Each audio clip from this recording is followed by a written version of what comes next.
Namaskar and welcome to Indian Diplomacy, show on India's national broadcaster Doordarshan about Indian foreign policy, India's international relations, and key developments and phenomena around the world that have a bearing on India's rise. Viewers, in this episode, we are taking a close look at the latest US national security strategy. National security strategy documents are issued by the US government periodically as per the requirement of the US Congress under law. And these set out the overall parameters for the United States engagement with the rest of the world, how they're going to deal with the friends and foes, and is usually seen as a benchmark that guide US foreign policy for a number of years. So the one that was issued by the Donald Trump administration in December 2025 is our focus for this episode. And to discuss this, I have with me expert on US foreign policy who's been studying and writing about this subject for a long time, Rachel Rizzo. Rachel Rizzo is a senior fellow at the Observer Research Foundation here in New Delhi and has previously worked in important American think tanks like the Atlantic Council and the Center for New American Security. And she's recently co-authored a commentary on the implications of the US national security strategy for India. Rachel, welcome. Thank you so much for having me. It's great to be here. Rachel, you know, there's a long history of these national security strategy documents going back to the mid to late 1980s. But this one stands out as one big point of departure, which is this laser-like focus on Latin America and the Western Hemisphere. And we always thought that the US was primarily going to be focused on the Indo-Pacific because that's where the main, rivalry and the challenge is with China. But, it's quite striking. The Trump second national security strategy is really almost obsessed with Latin America, it seems, right? And we have seen it also in the form of actions since the document came out, the controversial military intervention in Venezuela, and the threats that have been emanating towards other countries in the region, and the military buildup, the US military buildup in that region. So this is somewhat of a surprising turn, and it will be great if you can start by talking about why Latin America has suddenly become such a cynosure of all eyes in Washington, and what does it mean? Does it mean Latin America gets all the attention and other regions get lesser attention of the US going forward? Is this some kind of a shift of American strategic focus altogether? So I wouldn't say it's a shift of US strategic focus altogether, but I would say that this document is very, very different than the national security strategy that was released during his first term. Not only is it a lot shorter, it's about half the length, maybe even less than half the length, but it also has a much more narrow set of defined US core interests than the national security that was released during the first Trump term. And as we saw when this was released, the biggest surprise, I think, to all of us that really follow these issues pretty closely is the preeminence of the Western Hemisphere in terms of US strategic priorities for this administration. In past national security strategies, Europe would come first, or the Asia Pacific would come first. And in this NSS, which is short for the National Security Strategy, the Western Hemisphere was the clear priority.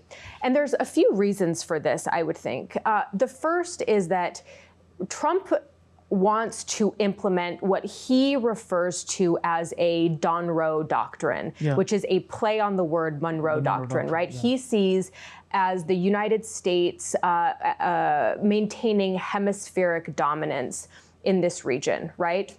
And there's a few reasons for that. The first is that he has really blended together domestic policy and foreign policy, right? So issues that would seem like domestic issues, drug trafficking, illegal immigration coming from the Southern American countries, he sees as a direct influence on his foreign policy as well.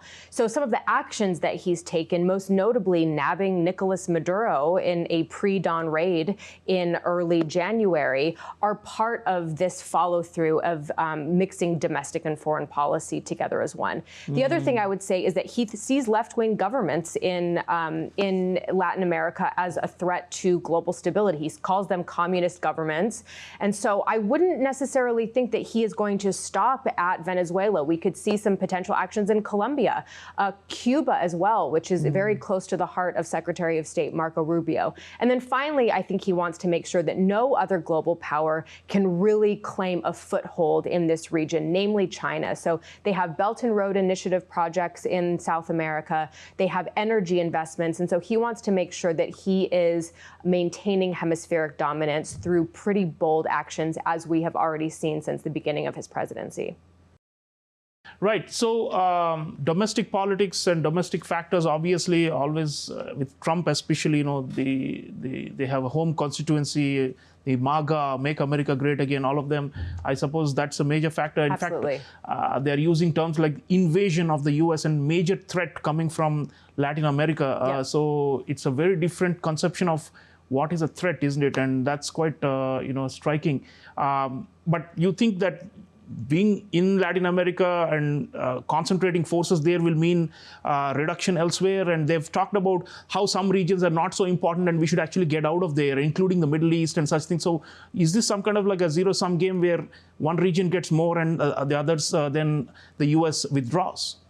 I think that that is how this administration largely views the U.S. role in the world. There has been a lot of disagreement, I think, amongst this administration and previous administrations about what the role of the United States should be. This sort of idea of benevolent hegemony does not fly with this administration. They focus a lot on the what allies have done in terms of taking advantage of the United States. They speak about Europe in this way most often. And so I think the way that they see it is that there is a finite number of U.S. assets in terms of military assets, in terms of money, and that we can't be spending unlimited amounts and deploying unlimited forces everywhere around the world. We have seen in the national security strategy specifically, this administration lambast Washington elites for overreaches in foreign policy since the end of the Cold War. And so I think what this administration wants to do, like I said before, is narrow U.S. interests and focus them in mostly on the Western Hemisphere. Now, at the same time, this administration does still consider China as a pacing threat. And so we should still look at U.S. actions in the Indo-Pacific in terms of things like building closer partnerships with our allies in the Indo-Pacific region, things like making sure that there is freedom of navigation in the South China Sea. We can get into that later. But what I would say is that this administration does not want to see the United States stretched too thinly because we are overcommitted to numerous regions. So we'll see less engagement in Europe, potentially less engagement in the Middle East, more burden shifting in the Asia Pacific, and a focus on the Western Hemisphere.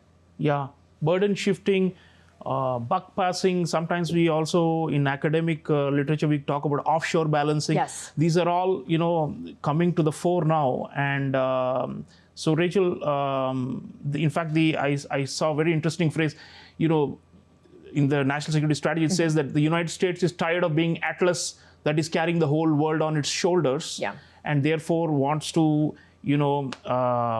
pass on some of the tasks of maintaining regional balances of power to friendly countries and so on. So, and you, in your co-authored piece, have talked about a calculated stepping back of the U.S., but you've also warned that, it will only work if America remains generous towards all these partners, and if they are mean to them, let's say on trade or on regional sensitivities, then why would anyone want to do the America's bidding if they're not getting anything in return, right? So in all these regions, there is a question mark about what this burden shifting means and why should they even take on the burden, So given the trade wars, really the question is, what will happen? Can we see some kind of a return to strategic generosity by the U.S., or will we see that they're, having the cake eating it too? They're going to be aggressive towards allies and partners on economic matters, but still expect that on security that they will take on the burden. So let me channel my inner Trump here for a second and say, do U.S. partners and allies really have any other choice than to bend to Trump's will and bend to America's will? America is still the most powerful country in the world, although in my opinion, that power is sort of lessening a little bit through growing powers in places like the global south. But I will say that the way that Trump approaches this is that countries have no other choice than to bend to America's will because of specifically the military and economic power that we hold over the global system. I think that's the approach he takes. And so when you look at things like strategic generosity, I think you have to differentiate between the capacity of this administration and the inclination of this administration. He doesn't view U.S. power through the lens of multilateralism. He doesn't see partnerships and allies as a way for the United States to project power. He sees them very much as a constraint on American power. So the reason that he wants to make sure that the burden of power is shifted to our allies and partners in places like the Asia-Pacific region, in places like Europe when it comes to Russia, is because of the costs that he believes the United States incurs because of that strategic generosity and because of carrying the world, as he says, like Atlas. So no, I wouldn't say that I would expect a return to this idea of strategic generosity because of the way that this specific administration views the role of the United States and the way that he has viewed the role of the United States in the past as taking on too much of this responsibility for itself. Yeah. Well, if Trump thinks others don't have a choice, I mean, that's something, quite worth thinking about because obviously strategic autonomy, for example, for a country like India is so, salient in its foreign policy. So I suppose there's a mismatch between his expectations and how all these partners will respond. So that's going to be a challenge. I think so. Rachel, you already mentioned Indo-Pacific, Asia-Pacific, whatever you want to call it. It has found mention in this U.S. National Security Strategy of December 2025, below the Western Hemisphere, but still there. And there's a lot of commitment on paper in the document about deterring conflict over Taiwan, over preventing a hostile adversary from seizing control of South China Sea, and also rallying all what they call allied economies to counter Chinese predatory lending and debt trap diplomacy and economic practices. But then people say, okay, that's what you've written in the National Security Strategy document. But then Trump has been, somewhat softened his approach towards China because of the trade deal. And he's been saying things like, I don't worry if they're doing this, if they're surrounding Taiwan and are likely to, do a blockade or are trying to do a mock exercise for a potential invasion. So it also causes jitters here in the region.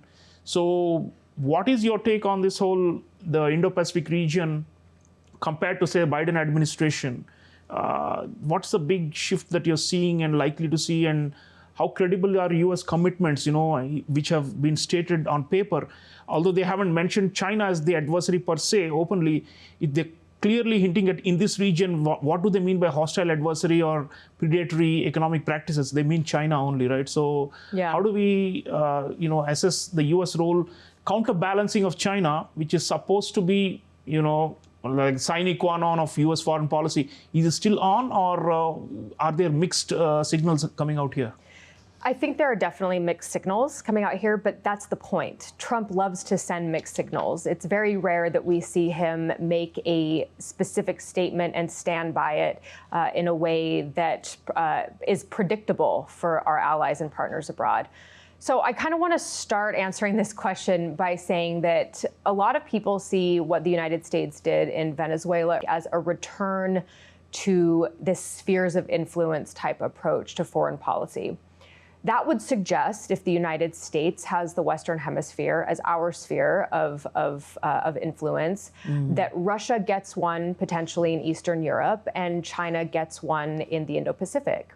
That might also suggest that Xi Jinping is looking at the decision in Venezuela and saying, maybe it's time for a move on Taiwan. At least it's justified in the current normative. Justified. Yeah. Absolutely. I would say that I don't think that's true because I think what the United States did in Venezuela does not magically decrease the cost that China would incur over an invasion or a military move on Taiwan. Okay, so I want to start by saying that I do not think that this administration looks at the world through a clear-cut spheres of influence approach. What that means, even though there is strategic ambiguity in the national security strategy, is that this administration very much does view China still as the pacing threat to U.S. global hegemony, but also in terms of America first, in terms of U.S. economic preeminence and U.S. economic strategy, I would say. So the way that they approach this hemisphere, I would say, or this region, is through building closer partnerships through allies and partners in the region. Burden shifting is a phrase that they use that has usually been referred to in talking about Europe, but is now talked about for the Indo-Pacific as well. But I think that there's some language in the national security strategy that's worth pointing out also that maybe shows that they're being a little bit more strategically ambiguous. So if you notice the Biden administration's national security strategy and what it said about Taiwan, it says it directly opposes any effort, any unilateral effort to change these border by force, right? This administration says it does not support instead of directly oppose, which could be interpreted as a little bit of a dilution. At the same time, look at what this administration has done in terms of supporting Taiwan. It passed an $11.1 billion arms package to Taiwan just a couple of months ago in late 2025. So things like ammunition, things like drones. That's the biggest arms package that has been sent in, I think, in history. So that's something to look at. They passed the Taiwanese Assurance Implementation Act in October of 2025, which requires Taiwan to report on its deterrence capabilities. And the State Department has actively made comments and condemned China for some of the things that it has done in the region. So while this administration, while Trump himself might look at Chinese naval games in terms of playing out naval blockades of Taiwan and say it's not a big deal, this has happened in the past, whatever. The actions that this administration have taken, I think, show that there is still a support for Taiwan. We're also expanding basing rights in places like the Philippines. So we're focused on the Western Hemisphere, but we haven't forgotten about the Indo-Pacific region, and I think it's still a very important, both economically and militarily, to this administration. Yeah, and presumably the sudden increase in the defense budget to 1.5 trillion or so, that's which they're projecting, that may help them to actually have, be able to, quote unquote, boss over Latin America, but also keep the balance in Asia. Yeah. I mean, presumably, given the firepower that the U.S. has, we'll have to see. And one more thing, I mean, like look at where the Defense Department is also spending huge investments in the U.S. Navy. So that would also suggest there's an Indo-Pacific orientation potentially more. Rachel, coming to India now, you know, you have written that India has been pushed to the margins in the national security strategy, and it's barely been mentioned 4 times. Once in an objectionable way, where they're talking about, you know, how President Trump brokered peace between India and Pakistan, which we do not accept. But still, the point is, what are the domains in which you could see potential for cooperation with the U.S.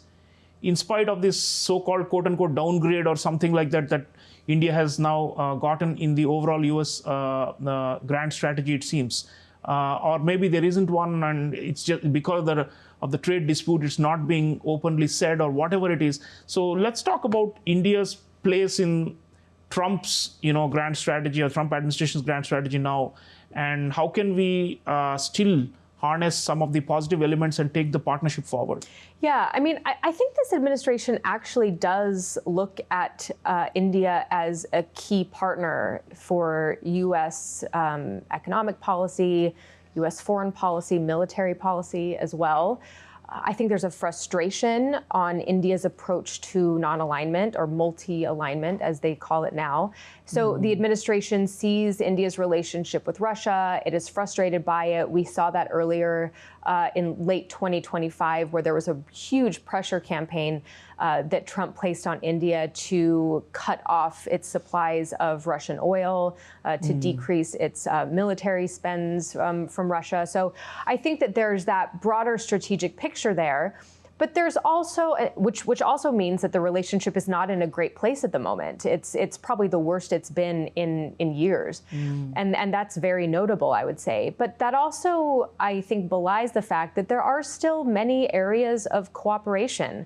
I would say defense technology and in defense industrial base, co-production is a big one, looking at co-producing jet engines, things like ammunition and drones. I mean, I think this is a major development that the United States sees as a key part of its relationship with India. This is going to build and continue.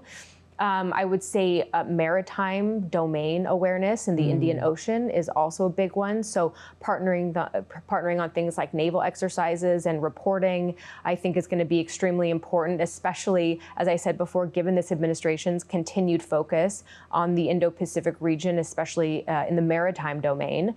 And I would also say things like emerging tech are hugely important. Semiconductors, advanced technologies, quantum, those are all things that India is... And big American tech companies are continuing to place bets on India, and huge multi-billion-dollar investments are continuing to pour into India. Yep, absolutely. So while the broader strategic contours of the relationship might not be great at the moment, there are still areas of significant cooperation that we should expect to both continue and improve upon. Right. Rachel, last word, you've written in your commentary about how, the fact that the national security strategy talks about strategic stability with Russia, and potentially if the war with Ukraine winds down this year, we may see that. And then also the distancing of the US from Europe over ideological matters, how these could actually redound to India's advantage, because India has strong strategic partnerships both with the EU and with Russia, and how we could leverage these tensions as well as attempted patch-ups between the US and these two players to India's advantage. So tell us a little bit about that, and also can we assume these pathways that have been laid out in the national security strategy towards Russia and towards Europe to remain that way for the rest of the Trump administration, or could this just flip on a dime tomorrow or next week? Because unpredictability and volatility has become part of we are still getting used to it with Trump, isn't it? So how do we? Do we just assume that this is going to be the path that's been laid out that they will follow for 3 years, or could there be reversals? Your thoughts? So I would say nothing is off the table with this administration, and everything is possible with this administration. And so it's really hard to, I think with any U.S. administration, to make predictions, but it's especially difficult with this administration. Its relationship with Europe looks a lot different than previous U.S. presidents, especially Biden, especially Obama.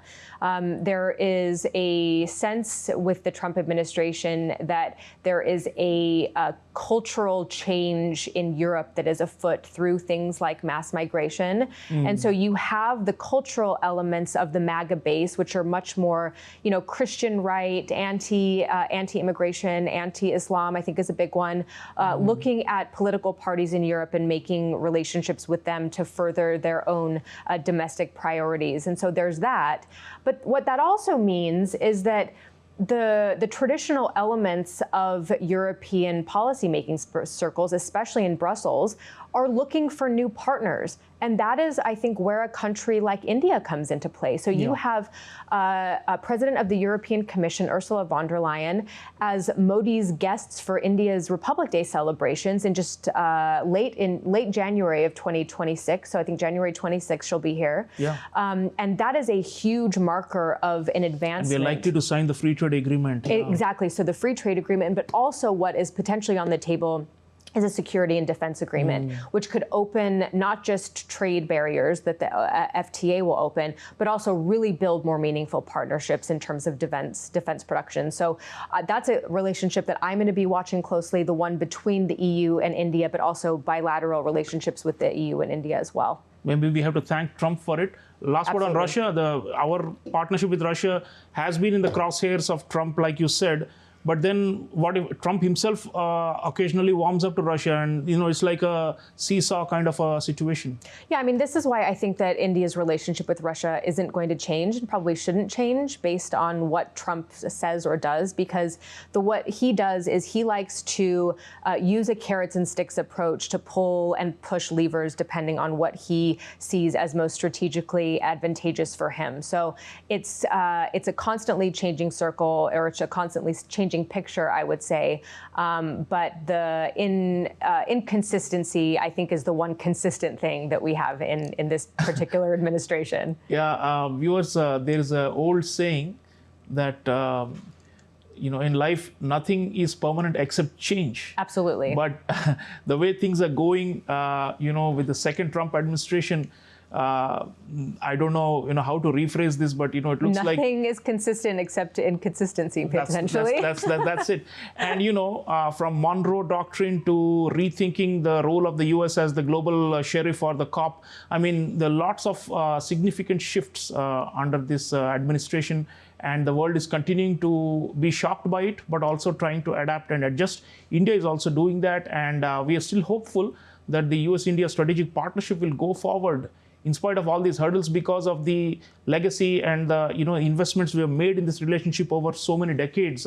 But still, it's going to be tricky and it's going to be difficult to navigate. That's the bigger message of the show. Let me thank Rachel Rizzo for sharing her views on a complex subject that is still evolving. Rachel, good to have you in India and to continue your work on the U.S.-India partnership. Absolutely. Thank you for having me. It's great to be here. Viewers, the U.S. National Security Strategy is a slim booklet, just about 33 pages. I urge all of you to read it from start to finish, and then again watch this show, so you can then join the pieces of the puzzle of what we have discussed. So do focus on this. The United States remains a great power. They have shown formidable military might in Venezuela, and we willy-nilly have to engage with them. And so therefore, it's so important that all of us study the direction in which the US is going and strategize on how to deal with this unpredictable, volatile US. Thank you for watching. I'll see you next time. Until then, take care.